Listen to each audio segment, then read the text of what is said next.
Good morning.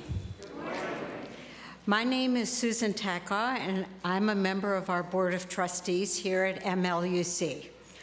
I want to welcome all of you who came out today on this little wet weather, and all of you who are joining us dryly at home. I especially want to welcome visitors and friends. Please let us know how we can connect with you in spirit and in community as you share your presence with us today. We have refreshments, including warm coffee and warm tea across the hall, and I hope you will join us after the service. I have one last-minute announcement. Today at 11:30 here in the main meeting room, which is this room, Pat Jordan will present Rosie the Riveter. If you didn't buy this event in the auction, you can still purchase tickets today at the door. Please see Ron or Joanne Rose. So today, we gather together today to reflect on matters that are most important in our lives, and for inspiration to be our better selves, to live with more wisdom, more connection, and more compassion. Our worship team today includes our guest minister, Reverend Libby Smith. Reverend Libby was ordained in 1992 and has served as a parish minister and chaplain.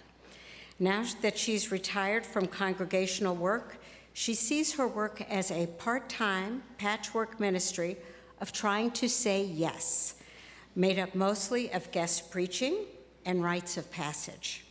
And she enjoys having more time to spend with her husband, garden, to come soon, and cat. She has enjoyed her connection to MLUC over the years and is delighted to return. Welcome, Reverend Libby.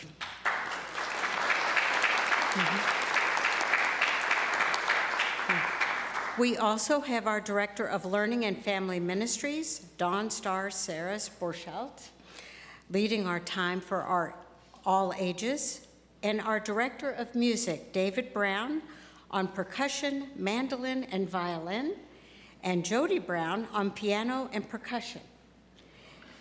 And Tina Adams is our worship associate. So please, kindly now silence your electronic devices, and then let us join together in affirming our mission statement. Together, we transform lives through love, service, and our welcoming faith. In light of recent threats from the Musk administration about ethnic cleansing, or as Trump puts it, creating the Riviera of the Middle East, this morning's music will be from Palestine. I'll be playing the violin imitating the rababa, which is a sort of bowed lute, the mandolin imitating the oud, spelled O-U-D, which is actually a fairly comparable instrument in terms of its timbre. And despite the ubiquity of the piano, I'm not aware of any traditional equivalent. We present this music this morning not to claim it as part of our tradition, but to recognize the beauty and independence of Palestinian culture, but also so that we might be inspired to stand up to mitigate suffering in some way. After all, this music these are songs of hope and light and peace and resistance.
As we light this flame, we remember friends and loved ones near and far, and we give thanks.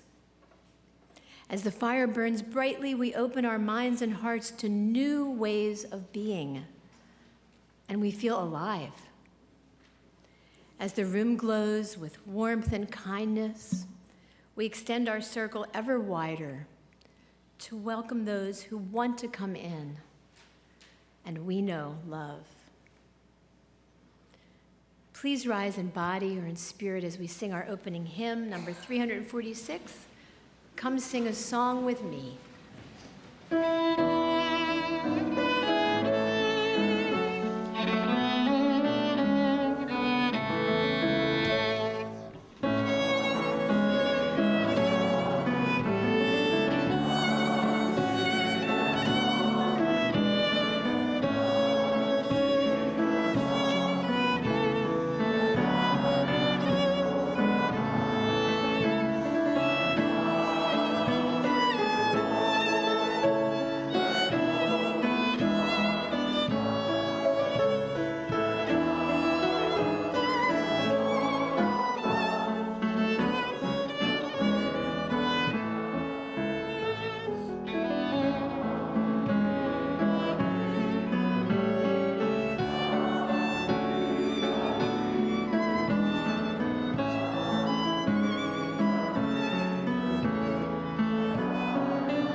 Our story this morning has interesting origins.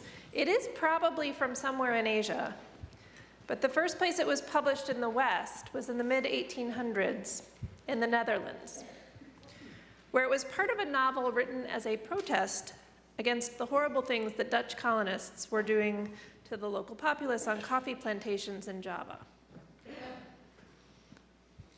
I haven't read the novel. This is just a story they tell in the novel. So there was once a stonecutter who was dissatisfied with himself and his position. One day, he passed a wealthy merchant's house.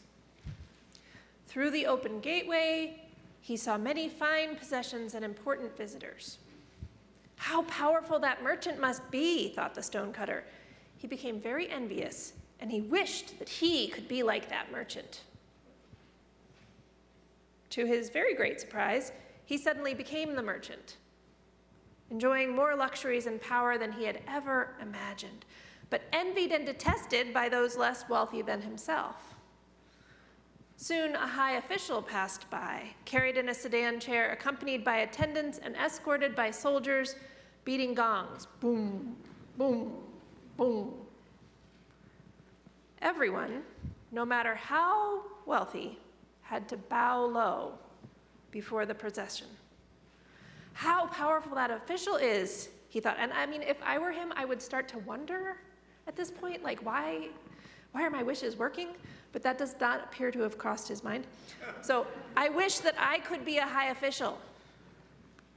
And then he became the high official, which at this point I would be concerned, but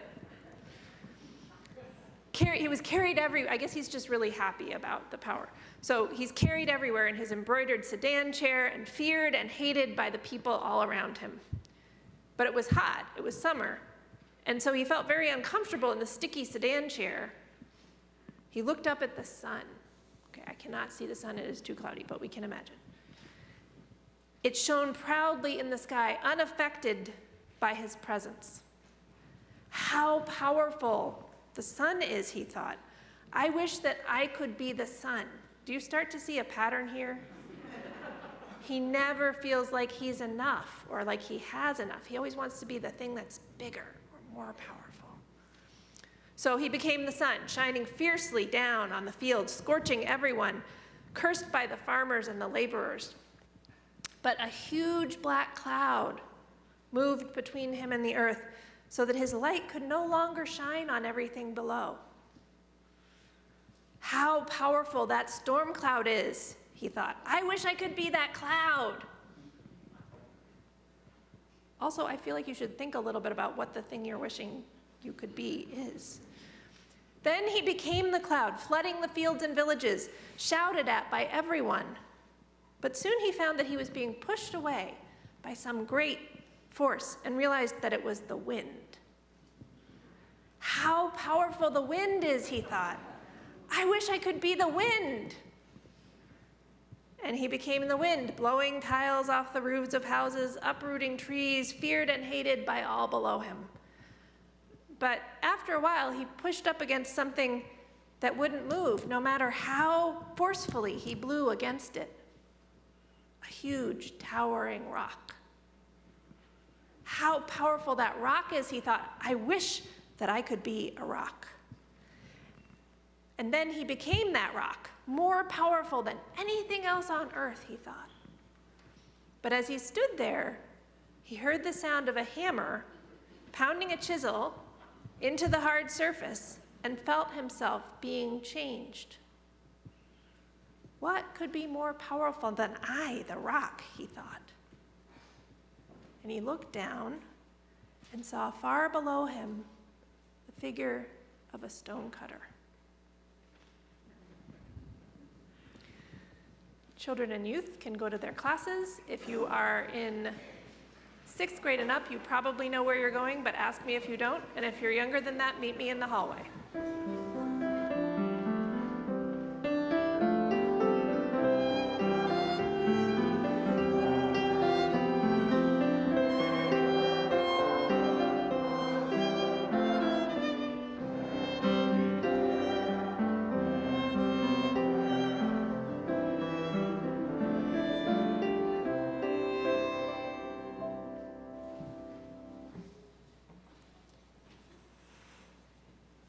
Our offering outreach partner for the month of February is New Voters, nominated by Betsy Plume.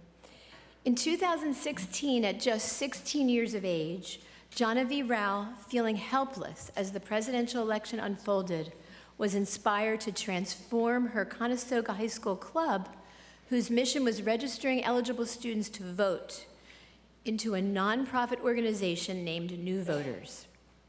In 2020, it launched nationally. Now, Genevieve is a Harvard College graduate, and her vision that U.S. high school students will be inspired to turn out to vote and have a say in their government has taken flight. Since its inception, the organization has impacted over 300,000 students in 39 states. They have also expanded to involve students in government policy, formulation and implementation, political research, and civic technology. New Voters aligns with Unitarian Universalist principle number 5, the right of conscience and the use of democratic process within our congregations and society at large. If you'd like to make a donation online, follow the instructions that you see on the screen behind me. If you're in the sanctuary, you can also scan the QR code that is in the order of service to make a cashless donation. Thank you. The offering will now be gratefully received.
We have a ritual here, and we call it Candles of Community. It is a way we show support for members of our congregation who want to share their joys, concerns, and sorrows during the service. There is no one who's requested a candle to be announced today, but we light one anyway for all who need it more today. And we feel and we say, we hold you in our hearts.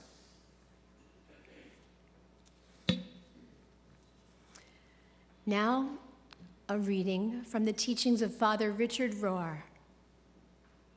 Most of us have grown up with a capitalist worldview, which makes a virtue and goal out of accumulation, consumption, and collecting.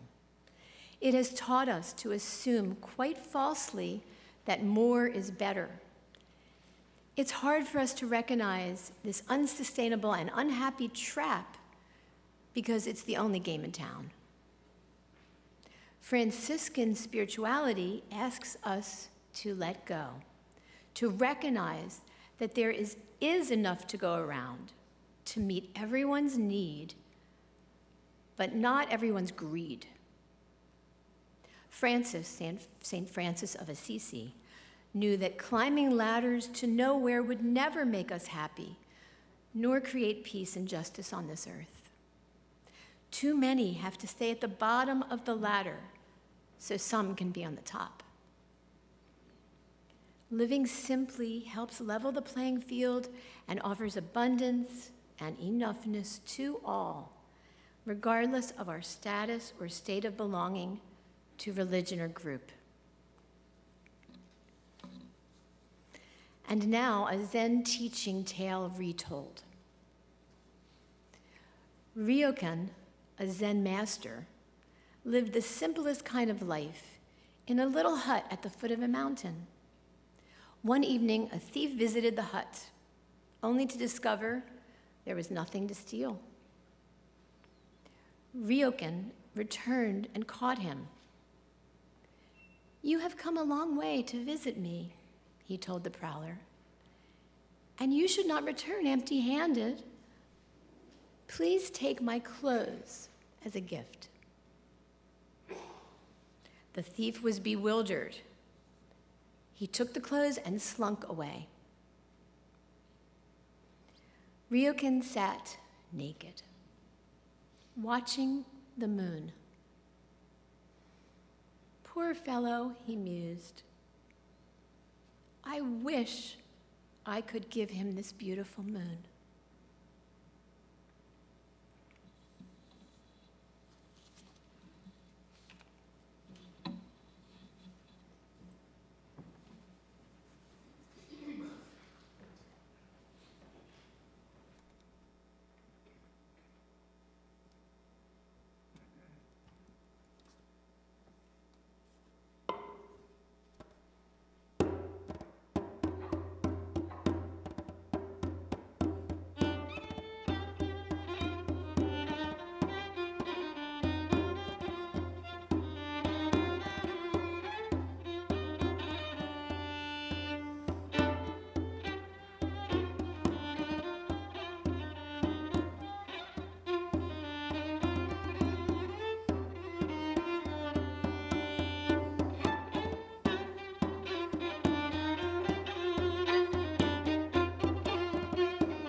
I think we should skip the sermon and have more music.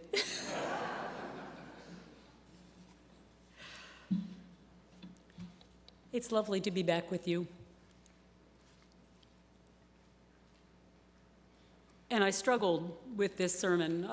I often am bringing a sermon that I have used before, and then I realize, oh, but it needs some adapting. It needs improving. It needs work. And then I try to work on it, and it always feels like I make it worse instead of better. There may be a lesson in that, but I haven't figured out what it is yet. So here we go. Last spring, I read an essay by an English journalist, a British journalist, named Johann Hari. It was published in the New York Times on May 7th. Hari was writing about his experience with weight loss while taking the drug Ozempic, and about the way that obesity rates have skyrocketed in the US since the 1970s. His primary point in this essay, I think, was how moralistic we tend to be about weight issues, and therefore how easy it is both to stigmatize people who are overweight and then also to resent and judge them if they lose weight by taking a drug instead of through punitive diet and exercise. But in the process of making that point, he explained the connection between the way these drugs work and what he understands to be the root cause of the obesity epidemic, which both have to do with satiety. Now, it's a word I had never heard before, but it's the same root as to be sated. Satiety is simply the feeling of being full. You probably all knew that.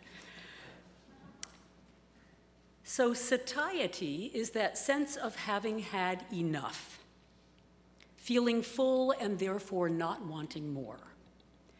Drugs like Ozempic work by creating that feeling so that the desire to eat is diminished. And apparently, more and more people simply do not experience satiety without the help of a drug. Hari says, and I quote, "The primary reason we have gained weight at a pace unprecedented in human history is that our diets have radically changed in ways that have deeply undermined our ability to feel sated." And to support this theory, he cites a study done with lab rats at Mount Sinai Hospital in New York, which he nicknamed Cheesecake Park. And this is his description of the study in layperson's terms. It's a rather long quotation, but bear with me because it really gives a good description of what they did there. He says, Paul Kenny, a neuroscientist at Mount Sinai Hospital in New York, grew up in Ireland. After he moved in the year 2000 to the United States, he gained 30 pounds in 2 years. He began to wonder if the American diet has some kind of strange effect on our brains and our cravings. So he designed an experiment to test it. He and a colleague raised a group of rats in a cage and gave them an abundant supply of healthy, balanced rat chow, made out of the kind of food rats had been eating for a very long time. The rats would eat it when they were hungry, and then they seemed to feel sated and stopped. They did not become fat. But then Dr. Kenny and his colleague exposed the rats to an American diet: fried bacon, Snickers bars, cheesecake, and other treats. They went crazy for it. The rats would hurl themselves into the cheesecake, gorge themselves, and emerge with their faces and whiskers totally slicked with it. They quickly lost almost all interest in healthy food. Within 6 weeks, obesity rates soared. Harry then describes the switch back from the American diet to the rat chow, which he said really was rather cruel. And the expectation was that the rats would then simply eat the rat chow, but eat more of it because their appetites had been expanded. In fact, what happened was that they no longer seemed to recognize the rat chow as food. And they ate almost nothing until they were literally starving, and then began to eat the rat chow again. And he says that's what has happened to us. Our body chemistry has been so changed by our diet that we crave what's bad for us, and many people are no longer able to experience a sense of fullness without chemical help. He calls it a crisis largely created by the food industry. I've read articles about the ways that manufacturers of processed foods work very hard to create food that's hard to stop eating. And I agree with Harry that people who rely on drugs like Ozempic shouldn't be stigmatized any more than someone who needs insulin to control their diabetes. A dear friend of mine has now lost 40 pounds taking Ozempic, and he's happier and healthier than he's been for a very long time. And I am not immune to junk food. I can't get through the process of writing a sermon without a movie theater-sized box of Milk Duds. So I don't want to sound holier than thou about any of this. But the essay never addressed, and I guess because this wasn't his primary point, the essay never addressed the root problem of why we as a culture have allowed ourselves to be so influenced by the food industry that our bodies can no longer recognize something as basic as when we are full, that we've had enough. Now that question deserves a sermon of its own because it connects to really serious economic and justice issues. We could look at how cheap processed food is and how readily available it is, and how in food deserts it may be the only thing that's available or affordable. But that would be a different sermon than the one I'm preaching this morning, because this sermon is not actually, despite its introduction, about obesity or what causes it or how we should respond to drugs like Ozempic. Those things all became for me a springboard into a reflection on a broader question that is less physical than it is spiritual. Because it's not only in our diets as a culture that we struggle to recognize when we're full. This inability to know that we have enough applies to far more than food. You know, whenever I travel, whether it's for a few days or for a few weeks, I'm amazed by how little I need. I live happily out of a small suitcase. I don't miss anything that I've left at home. And every time I think, okay, this settles it. As soon as I get home, I'm getting rid of most of my stuff because I don't need it. And then I get home. And I take a few days to recover from the traveling, and by then I'm absolutely convinced that I need all that stuff. Now, of course, there are things that I need at home that I don't need when I'm traveling. But even so, I think you get my point. And I go back to those words from Father Richard Rohr. Most of us have grown up with a capitalist worldview which makes a virtue and goal out of accumulation, consumption, and collecting. It has taught us to assume quite falsely that more is better. It's hard for us to recognize this unsustainable and unhappy trap because it's the only game in town. It's easy to look at the world around us right now and see that playing out in spades. A few very specific people jump right into my mind when I think about the dangers of always wanting more money, more attention, more power, more people at your inauguration.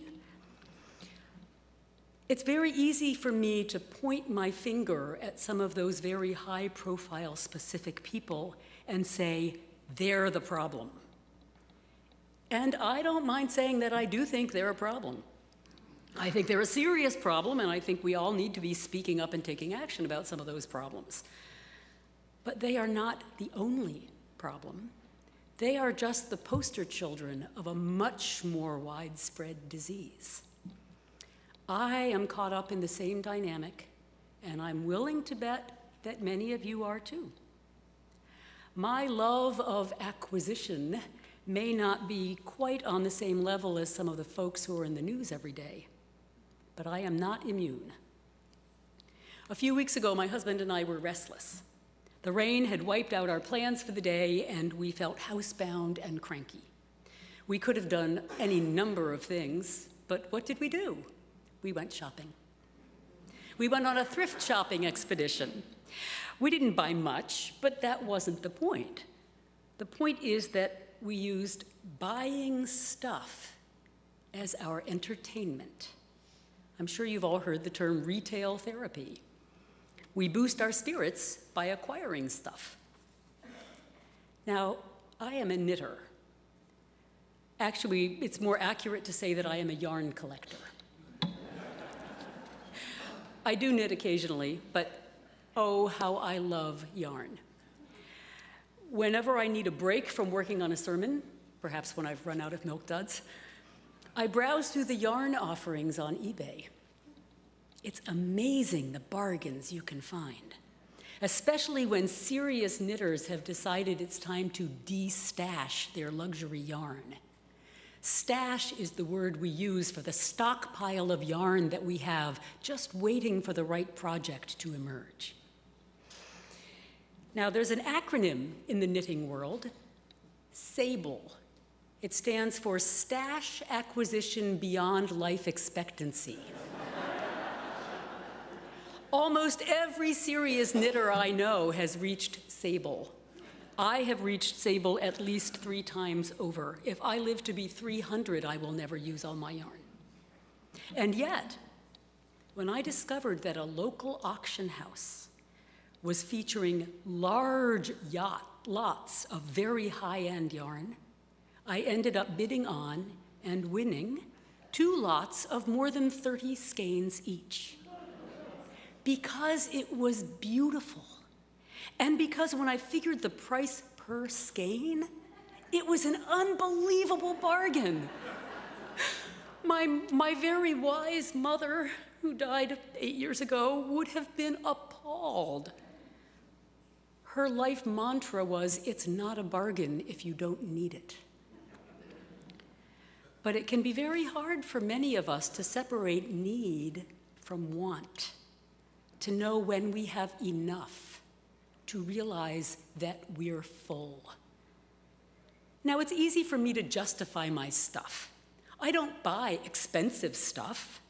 I often point out to my spouse that he's very lucky that I prefer Salvation Army to Neiman Marcus. I often get my stuff secondhand.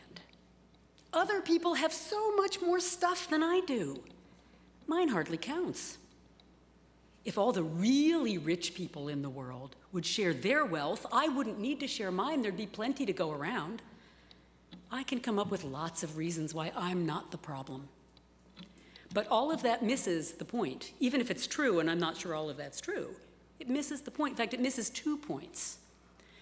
It misses the point that while I may not have as much excess in my life as many other people, I still have a lot more than I need. And I'm reminded of that very uncomfortable passage in the Gospel of Luke when Jesus cautions against judgment, saying, "How can you look at the splinter in another's eye, yet miss the plank in your own? How can you say to another, 'Let me remove that splinter from your eye,' but fail to see the board lodged in your own? Hypocrite, remove the board from your own eye first, then you'll see clearly enough to remove the splinter from the eye of another." Never liked that passage. I don't think most Christians like that passage either. But how can I chastise others for their acquisitive nature until I honestly confront my own? The second point that I miss in trying to justify all of my stuff is that trying to get satisfaction from owning more is pointless anyway. It ultimately leads to dissatisfaction, because if more is always better, then nothing is ever enough. We'll always think that enough is a little more than I have right now. One more skein of yarn. One more zero on the end of my bank balance. And whether that's in terms of tangible possessions or money or power or notoriety, it's all a trap. Think of our stonecutter this morning, always wanting more, finally realizing that no matter how powerful he became, he would never be satisfied because there would always be something more powerful than he was. All that accumulation and consumption and collecting that Father Richard Rohr writes about, those habits affect our souls the way that overly processed foods affect our bodies. I love that story about the Buddhist monk. Most of us, of course, will never get to that extreme of being content to give away everything we own and sit naked under the moon. And in fact, in our contemporary world, it would seem irresponsible not to keep enough resources to be able to take care of ourselves rather than to rely on others. I expect that even Father Richard Rohr, so committed to the simplicity of Franciscan spirituality, has a retirement fund or some kind of assurance for care in his old age. We have legitimate needs we need to meet, both day to day and for the future. And I would argue even a small margin of luxury, the pleasure of having a bit of beauty around us, I don't think that's too much to ask. And yet, when I think of that monk sitting naked in the moonlight, I get stirrings of that same feeling I have when I'm living out of a suitcase with only the essentials. It's a feeling of lightness, of freedom. And I realize how even my modest habits of acquisition can tie me down, leave me feeling as if my stuff owns me and not the other way around. Now, I am not immune to the intense irony of that incredibly beautiful and moving Palestinian music and my very first world struggle to find freedom in the idea of owning less. The contrast between my security and comfort and the devastation and loss of everything that so many people are living with right now. But I can only start where I am. And knowing when I have enough is not only good for me and my soul, but it's good for the world. I used John's and my shopping expedition earlier as a bad example. But I will balance that with the time on a vacation when we stopped at a street fair and considered buying a beautiful set of handcrafted coffee mugs. We went back and looked at them about 4 times, and we eventually decided we would rather add that money to our donations to Rampacks, which is an organization in our local community that sends kids from food-insecure households home with backpacks full of food every weekend. One small step in dismantling the more is better philosophy. Anytime we have more than we need, and I think most of us, most of the time, have more than we need, we're getting in the way of being sure that others have as much as they need. My excesses may be small compared to someone like Bill Gates, but I can't control how much wealth he shares. I can only control how much I share. So this morning, I invite you to reflect in your own life on how much is enough and how you know. To ask yourself whether the things you acquire help to fill you in healthy ways, or whether they're attempts to satisfy a hunger that is really about something else. And to look around and recognize what happens in a world when we are driven by the constant need for more. Remember Richard Rohr's lovely paraphrase of St. Francis, that climbing ladders to nowhere will never make us happy, nor create peace and justice on earth. And remember that even small steps toward simpler living can benefit both our own souls and the soul of our nation. And now I invite you to rise in body or spirit and sing that beautifully aspirational hymn 121, We'll Build a Land.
I've always loved that hymn and the imagery in it from the book of Isaiah, but the oaks of righteousness never quite hit me in the same way as it just did today.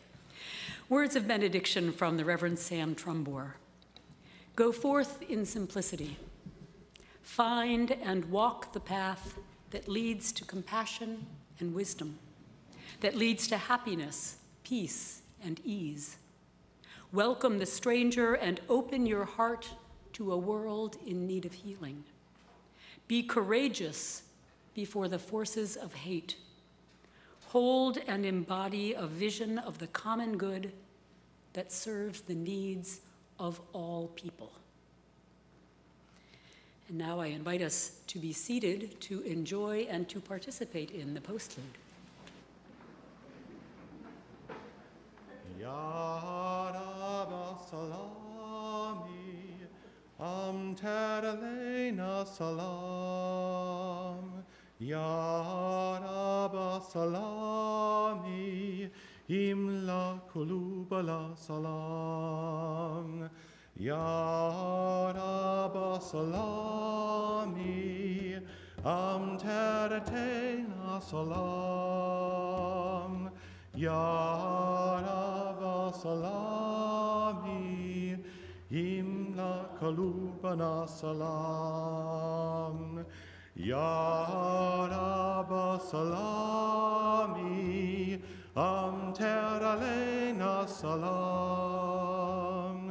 Ya Rabba Salami, Imla Kalubana Salam.